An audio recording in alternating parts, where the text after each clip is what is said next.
คนที่คอยคำตอบรอเดิม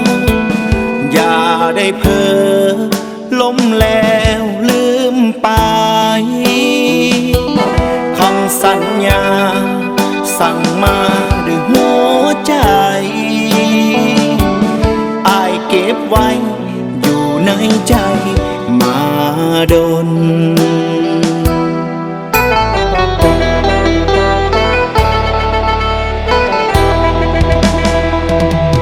อย่าได้ลมดังสายลมพัดผ่าน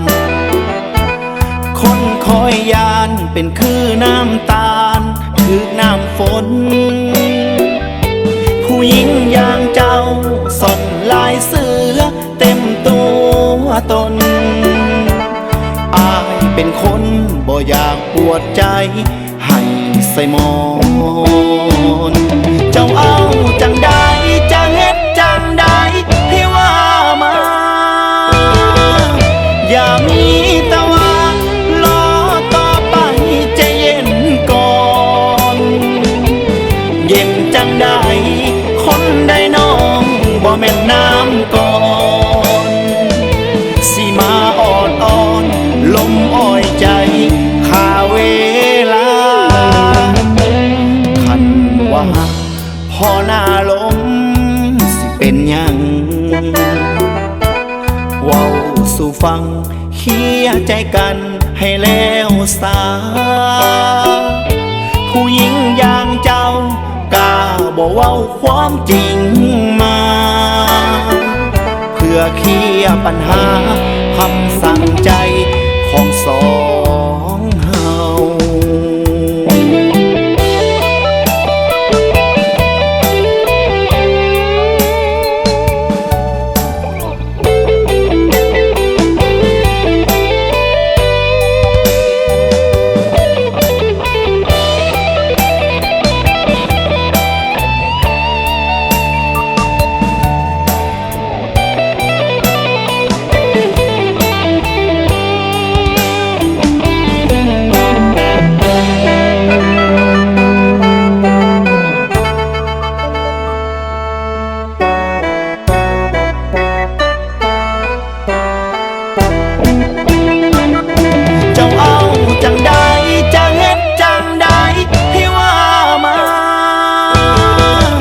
อย่ามีแต่ว่า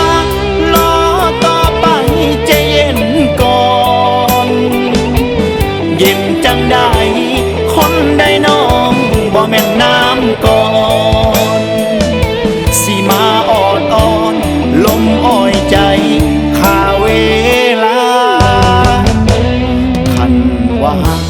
พอหน้าลมสิเป็นหยังเว้า